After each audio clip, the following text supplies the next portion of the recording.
Como dizíamos, essa má gestão das contas a pagar e a receber podem se traduzir em drásticos problemas à organização.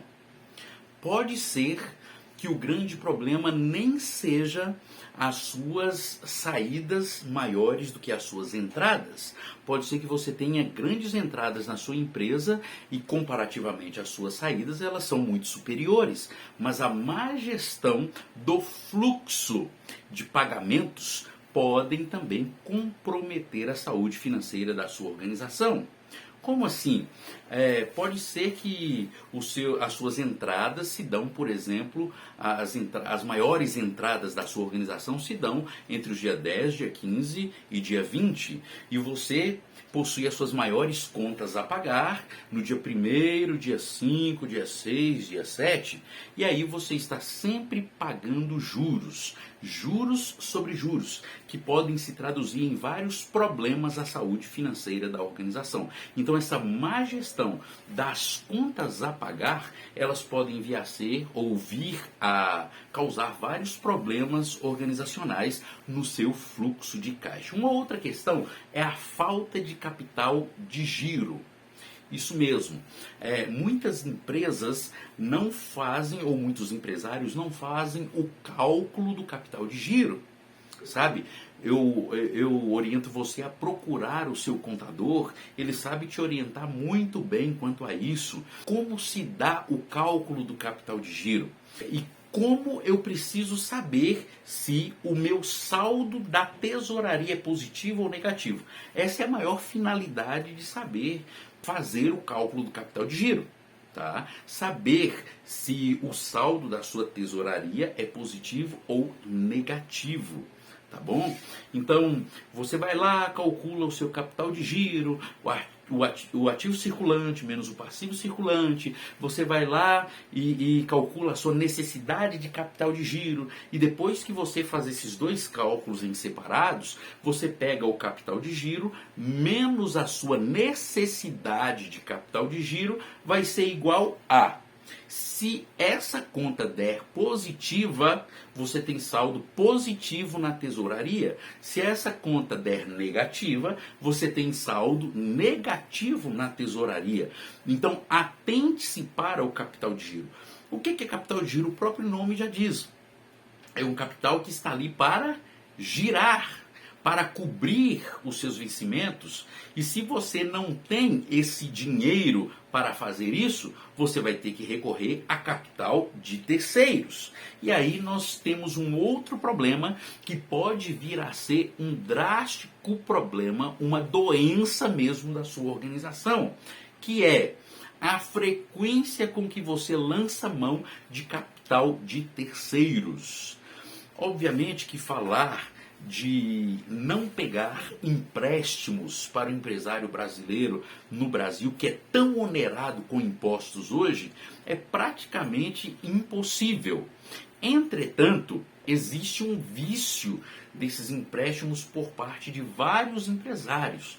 Eu tenho testificado isso em várias organizações pelas quais já prestei consultoria, pelas quais presto mentoria. Então tem alguns problemas muito pontuais enquanto pessoas que estão viciadas em empréstimos empresariais. Por quê?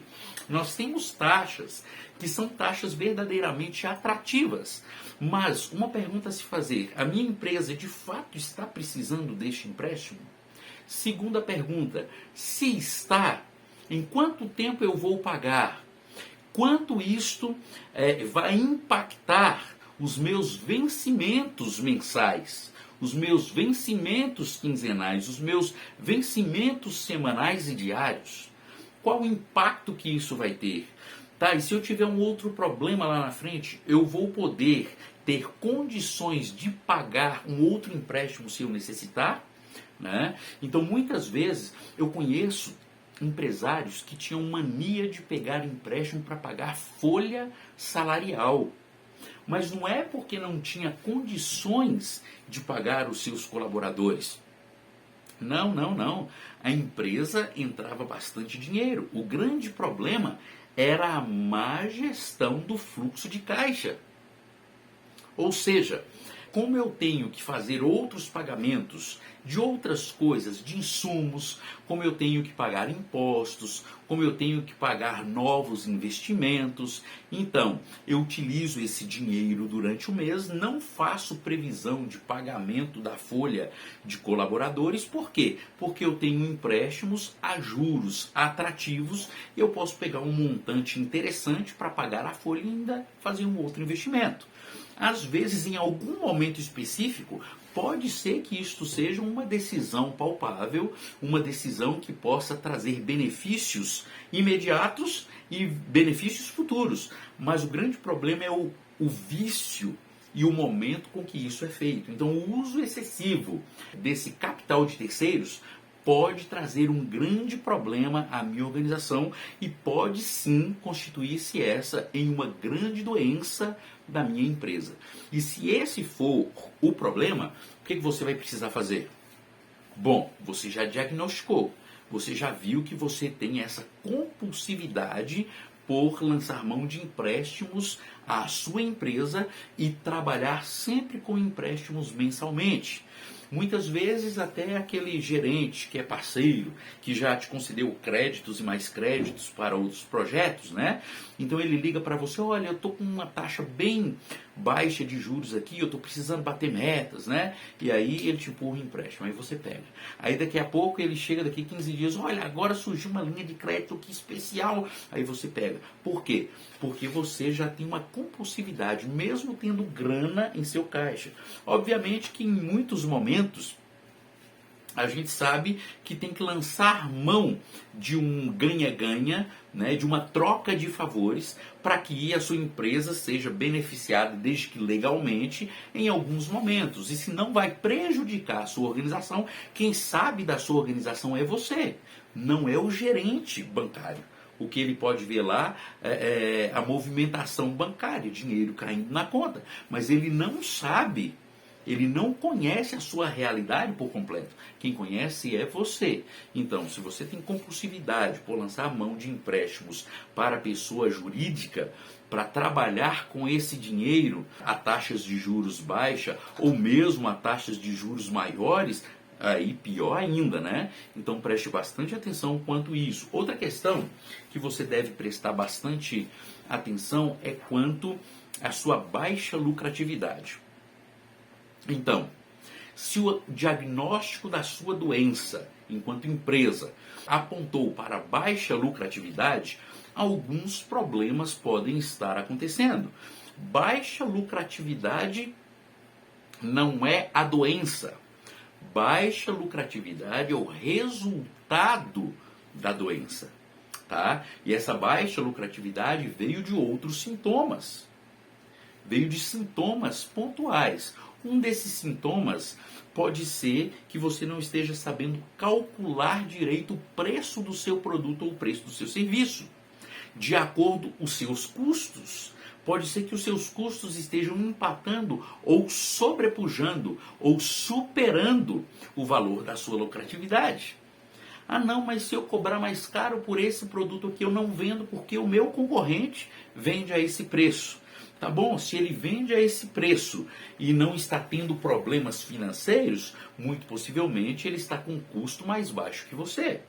Ah não, mas eu revendo o mesmo produto que ele. Então vai procurar uma negociação diferente, porque possivelmente ele esteja tendo um prazo maior, um desconto maior, ele esteja comprando juntamente com outros e assim saindo o produto a um valor mais baixo, né? Porque quando você compra em grande quantidade, obviamente que os preços tendem a baixar. E pode ser que você esteja dizendo, não, mas eu sou maior do que ele. Mas e se ele estiver comprando juntamente com 50 clientes do mesmo porte? Obviamente que o produto dele está sendo mais barato que o seu. Então, preste muita atenção quanto aos custos. Os custos do seu negócio, não só o custo de produto, mas o seu custo operacional, né? Os seus custos fixos, os seus custos variáveis devem ser pagos pela lucratividade em detrimento ao seu volume de vendas. Então, se o problema são os preços, você vai ter que reajustar esses preços. Trabalhar aí tentando enxugar ao máximo os custos, né? Talvez tendo possibilidades de outros fornecedores que viabilizem a matéria-prima com um custo mais baixo para que você possa repassar esse valor mais baixo para o cliente, né? Pode ser também que o seu custo operacional esteja muito alto e você tenha muitos colaboradores para fazer algo que menos colaboradores fariam. E talvez você esteja com uma folha salarial inchada, justamente porque você tem vários funcionários, vários colaboradores e a sua demanda não é capaz de suprir ou de pagar por esta folha. Então perceba bastante os seus custos. Eu tenho percebido muitos pequenos negócios que abrem ali na casa mesmo, vendendo alguma coisa, vendendo uma paleta, né, um picolé diferenciado, vendendo trufas, vendendo salgados, o que quer que seja. Muitas vezes as pessoas começam com empolgação, né? Isso é uma característica interessante de nós brasileiros, né? Que nós somos geralmente empolgados, mas essa empolgação ela deve ser pensada. Ela não pode ser simplesmente pela euforia do momento. Por isso muitas pessoas começam a empreender aí pequenos negócios, animadas, motivadas, colocam dinheiro, colocam energia e da noite para o dia, depois de 2, 3, 4, 5 meses, acabou o negócio. Ah, não estava dando lucro, tá?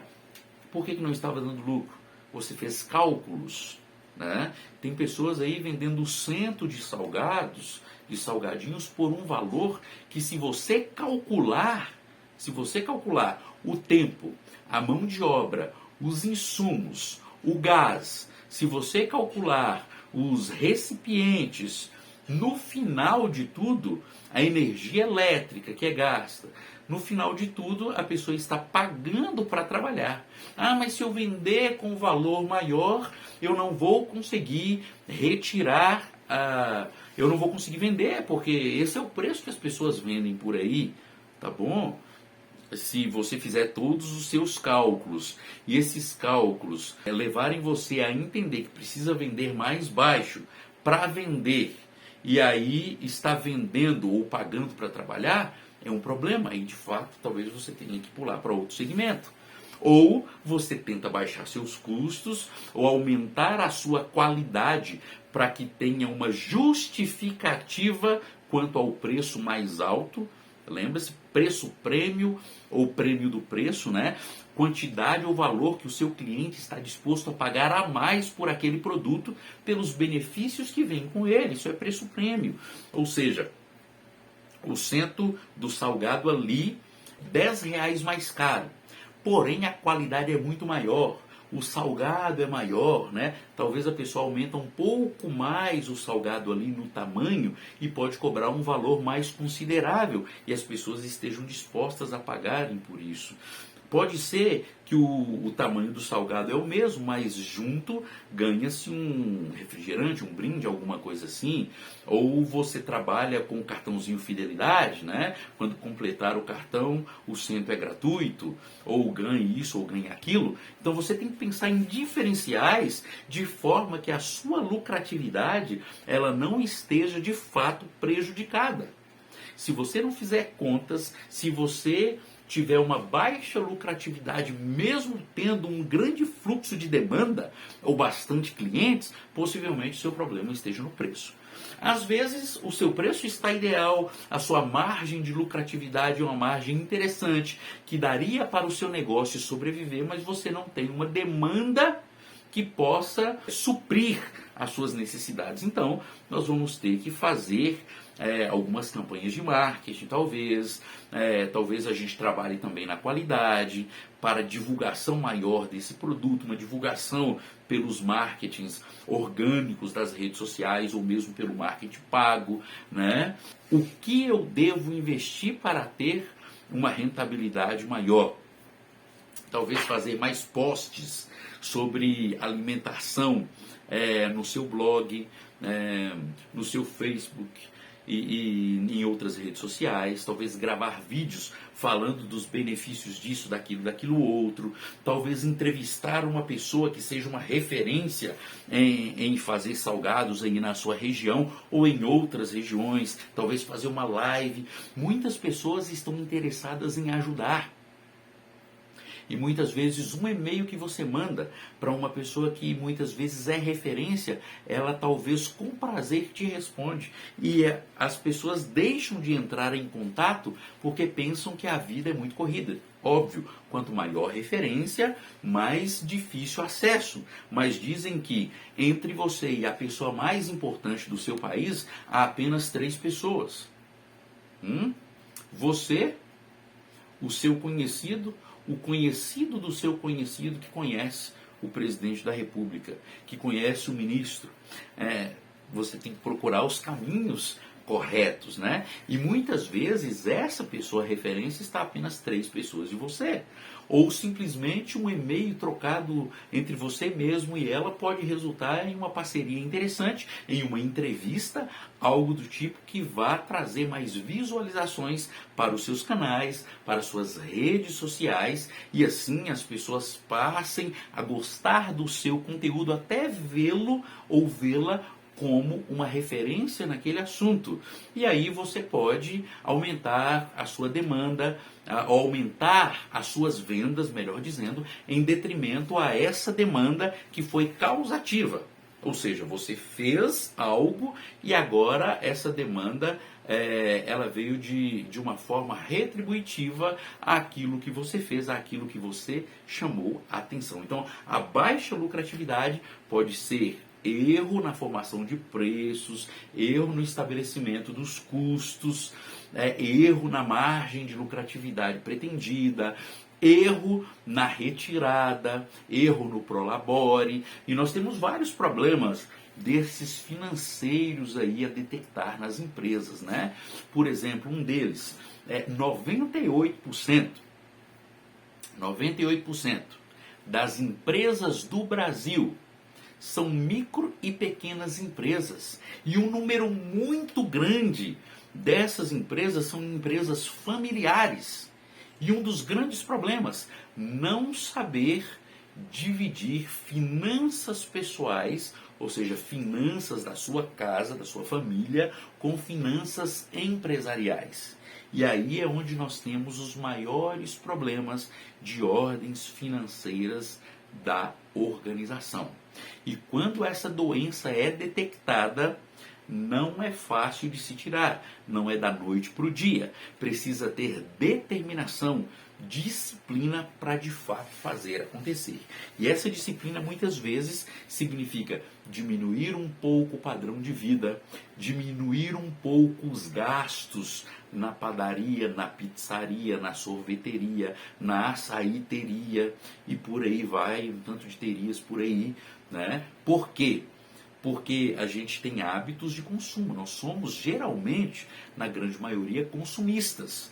Quando não somos, passamos a ser pelos craques em marketing aí que estão nos laçando em todo lugar. Então, preste bastante atenção, muitas vezes é tempo, é momento de você dar uma retraída para que você possa crescer posteriormente.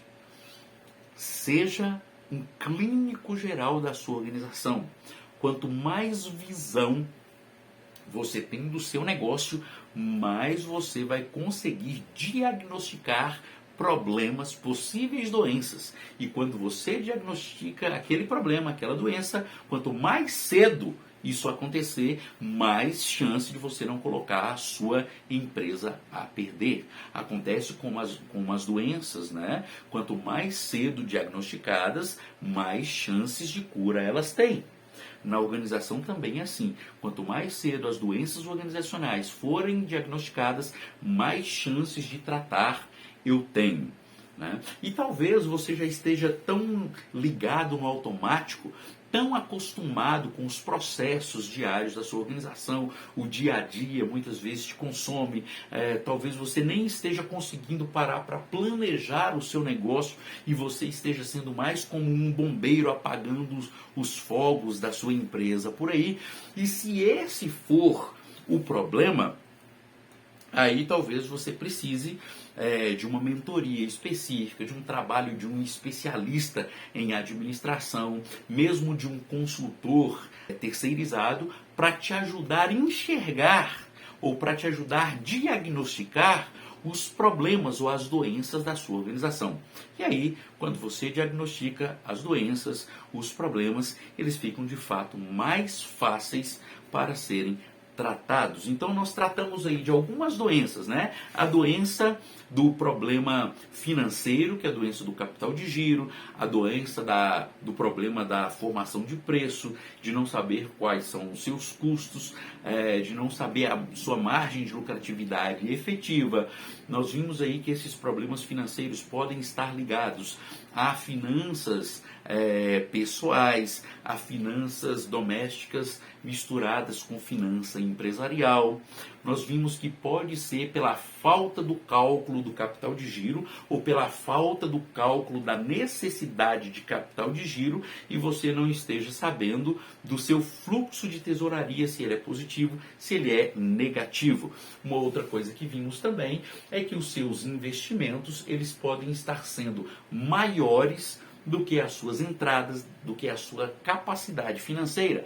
E quando isso acontece, obviamente que você sempre estará no vermelho. Então, cuidado. Ao mínimo diagnóstico de problema financeiro, tente tratar o mais rápido possível. Tente tratar o mais rápido possível para que isso não vire um problema sistêmico, impacte toda a organização e traga vários problemas a ela.